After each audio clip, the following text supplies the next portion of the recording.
గౌడ్ గారికి, ఇక్కడ నా వేదిక పైన పెద్దలందరికీ, నాతోటి మహిళా సోదరులందరికీ, ముఖ్యంగా మన సీనియర్ కాంగ్రెస్ నాయకులకి, ఇక్కడున్న కార్యకర్తలకు, ప్రింట్ అండ్ ఎలక్ట్రానిక్ మీడియాకి అందరికీ నా హృదయపూర్వక నమస్కారాలు. ఈరోజు మన గ్రామానికి రావడం సంతోషంగా ఉంది. ముఖ్యంగా ఈరోజు మనకిప్పుడు ఎంపీ ఎలక్షన్స్ ఉన్న సందర్భంగా మనం రోజు తిరుగుతూనే ఉన్నాము. రోజు గత 2 నెలల నుంచి రోజు ఎండల పొద్దున 5 గంటలకి వస్తే రాత్రి ఇంటికి వెళ్ళేసరికి 2 అవుతుంది. కాబట్టి అసలు పండుకోవడానికి కూడా అందరికీ కార్యకర్తలకు టైం లేదు. 1 గంట 2 గంటలు తప్ప అసలు రెస్ట్ లేదు. కాబట్టి దయచేసి అందరు రిక్వెస్ట్ చేస్తున్నా, ఇంకొక 10-12 రోజులు కష్టపడదాం. ఒక 12 రోజులు మీరు కష్టపడితే 5 సంవత్సరాలు మీకు నేను అండగా ఉంటానని మీకు మాట ఇస్తున్నా. ఒక ఆడపడుచుగా మీ కుటుంబ సభ్యులలాగా నన్ను ఒక ఆడపడుచులాగా దీవిస్తూ మీ ఆశీర్వాదం ఉండాలని. మీరు ఇప్పుడు మాత్రం ఓటు వేయకపోతే మళ్ళీ 10 సంవత్సరాలు వెనుకబడిపోతారు. ఎందుకంటే గత ప్రభుత్వంలో ఎలాంటి అభివృద్ధి జరగలేదు. గతంలో ఎన్నో అవమానాలు, కేసులు, ఎంతో అభివృద్ధి జరగక చాలా ప్రజలు అందరూ నిరాశ నిస్పృహకు గురైనారు. కాబట్టి ప్రజలకు అందరికీ విసుగు వేసారిపోయి ఇప్పుడు అందరూ చాలా మంది కాంగ్రెస్ కోటేద్దామని నిర్ణయించుకున్నారు. ఎందుకంటే వేరే వేరే పార్టీలు కూడా కాంగ్రెస్ లో జాయిన్ అవుతున్నారు. నిన్న కూడా సిపిఐ కూడా జాయిన్ అయినారు. కాబట్టి ఇంకా ఇక్కడ అన్ని విధాల అభివృద్ధి చెందాలంటే మనం ఇప్పుడు కాంగ్రెస్ ని గెలిపించుకుంటేనే అభివృద్ధి అనేది సాధ్యమవుతుంది. ఇప్పుడు మన ఎమ్మెల్యేలు లేరు కాబట్టి ప్రభుత్వ దృష్టికి ఎవరన్నా సమస్యలు తీసుకుపోవాలంటే ఒక ఎంపీ అన్నా ఉంటే సమస్యలు తీసుకుపోతే సాల్వ్ అవుతాయి. కాబట్టి నన్ను గెలిపిస్తే నేను మీ సమస్యలు ఏమున్నా కూడా ప్రభుత్వ దృష్టికి తీసుకెళ్లి సెంట్రల్ గవర్నమెంట్ నుంచి మళ్ళీ స్టేట్ గవర్నమెంట్ మన ముఖ్యమంత్రి రేవంత్ రెడ్డి గారి దృష్టికి తీసుకెళ్లి మీకు అందుబాటులో ఉండి మీ సమస్యలు తీర్చుతానని ఒక కుటుంబ సభ్యురాలుగా కోరుతున్నా. కాబట్టి లేకపోతే మనకి ఇక్కడ కాలేజీలు రావు. ఇక్కడ జూనియర్ కాలేజ్ అడుగుతున్నారు, జూనియర్ కాలేజ్, ఇంకా డిగ్రీ కాలేజ్ అడుగుతున్నారు. ముఖ్యంగా షామీర్పేట, లేక్ వ్యూ అది కూడా టూరిజం స్పాట్ అడుగుతున్నారు.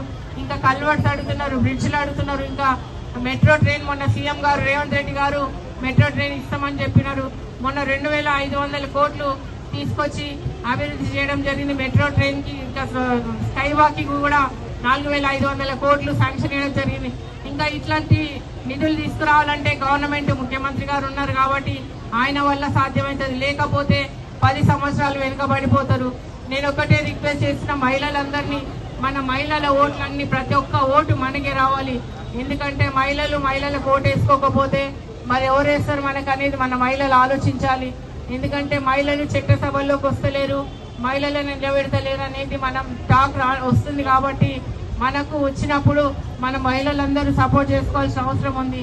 ఇంటింటికి డోర్ టు డోర్ గడపకి వెళ్ళి మీరు ప్రతి ఒక్కరికి పొట్టు పెట్టి చెప్పి ఇంటింటికి వెళ్ళి మన అమ్మని గెలిపించుకోవాలని చెప్తే తప్పకుండా నేను మీకు ఒక ఆడపడుచులాగా మీ సమస్యలు ఏమున్నా కూడా నేను సాల్వ్ చేస్తా.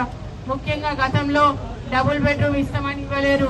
గత ప్రభుత్వం నిజంగా ఎన్నో అబద్ధాలు చెప్పి గవర్నమెంట్లకు 2 సార్లు 10 సంవత్సరాలు ప్రభుత్వంలో ఉండి కూడా అభివృద్ధి అనేది లేక ప్రజలు నిరాశ నిస్పృహలకు గురైనారు. కాబట్టి గత ప్రభుత్వంలో ఇందిరమ్మ డబుల్ బెడ్రూమ్ ఇవ్వకపోగా, ముఖ్యంగా గతంలో డబుల్ బెడ్రూమ్ ఇస్తామని ఇవ్వలేరు.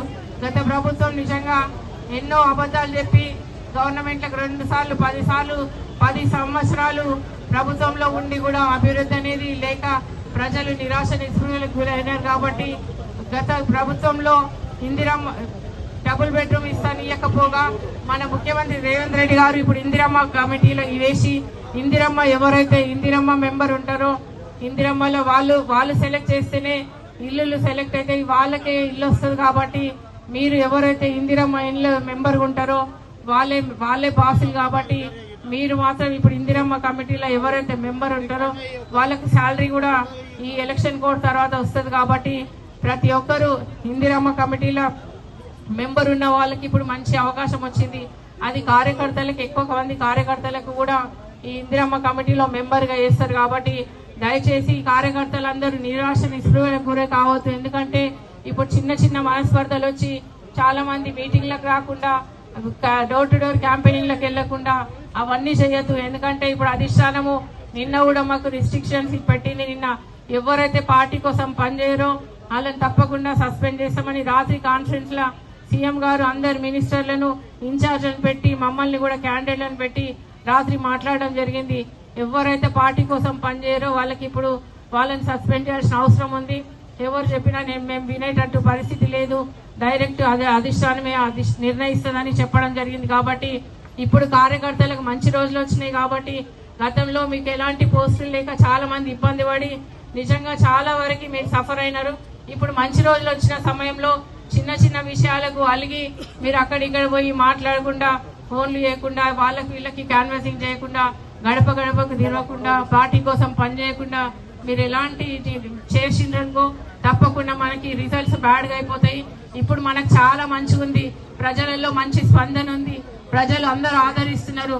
గవర్నమెంట్ ఈసారి కాంగ్రెస్ ని వేయాలి, కాంగ్రెస్ ని తీసుకురావాలనే ఉద్దేశంతో సెంట్రల్ గవర్నమెంట్ లో కూడా రాహుల్ గాంధీ వస్తున్నారు. కాబట్టి ఎందుకంటే వాళ్ళ కుటుంబం ప్రాణాలు అర్పించింది ప్రజల కోసం. ఇందిరాగాంధీ గాని రాహుల్ గాంధీ గారు గాని వాళ్ళు ప్రాణాలు అర్పించడం వల్ల ఇప్పుడు మాత్రం రాహుల్ గాంధీ మనకి జోడో యాత్ర, పాదయాత్ర ఎన్ని కిలోమీటర్లు చేస్తున్నంటే మామూలు విషయం కాదు. రాజీవ్ గాంధీ, ఇందిరాగాంధీ ప్రాణాలు కోల్పోవడం వల్ల వాళ్ళ కుటుంబం నిజంగా చాలా అధ్వానంగా ఉంది. కాబట్టి ఇప్పుడు రాహుల్ గాంధీని మనం ప్రైమ్ మినిస్టర్ చేసుకోవాల్సిన అవసరం ఉంది. ఇప్పుడు రాహుల్ గాంధీ ఇదొకటే అవకాశం.